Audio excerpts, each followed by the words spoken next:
এডি মামলায় শান্তনু বন্দ্যোপাধ্যায়ের জামিন। শিক্ষক নিয়োগ দুর্নীতি মামলায় শান্তনু বন্দ্যোপাধ্যায়ের জামিন। হাইকোর্টে জামিন মঞ্জুর করলেন বিচারপতি শুভ্রা ঘোষ। 10 লক্ষ টাকার ব্যক্তিগত বন্ডে জামিন মঞ্জুর। কোনো তথ্য প্রমাণ লোপাট করা যাবে না, মোবাইল নম্বর পরিবর্তন করা যাবে না, জমা রাখতে হবে পাসপোর্টও, জানিয়ে দিলেন বিচারপতি শুভ্রা ঘোষ।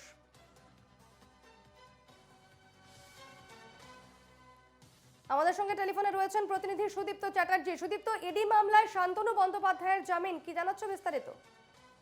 দেখো, নির্দিষ্ট সময় পেরিয়ে গেলেও এখনো পর্যন্ত যে কেন্দ্রীয় এজেন্সি ইডি অথবা সিবিআই তারা চার্জ ফ্রেম করতে পারছে না শিক্ষক নিয়োগ দুর্নীতি মামলার অভিযুক্তদের বিরুদ্ধে।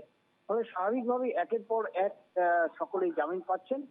গতকাল অর্জিতা মুখোপাধ্যায়ের পর আজ শান্তনু বন্দ্যোপাধ্যায় তৃণমূল নেতা, তাকেও কিন্তু জামিন দেওয়া।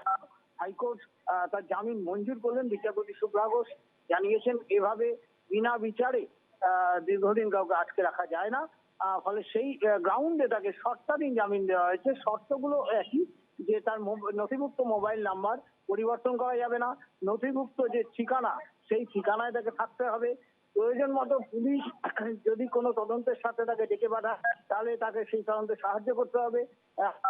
বিচার প্রক্রিয়ার সাহায্যে যখনই তার আদালতে হাজিরা থাকবে নির্দিষ্ট সময় হাজিরা দিতে হবে।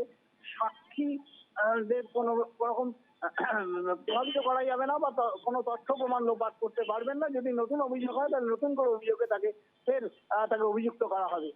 এই যাবতীয় শর্ত মেনে তাকে জামিন মঞ্জুর করেছেন। ব্যক্তিগত 5 লক্ষ টাকার 10 লক্ষ টাকার ব্যক্তিগত বন্ডে শান্তনু বন্দ্যোপাধ্যায়কে বিচারপতি শুভ্রা ঘোষ। বেশ, ধন্যবাদ সুদীপ্ত।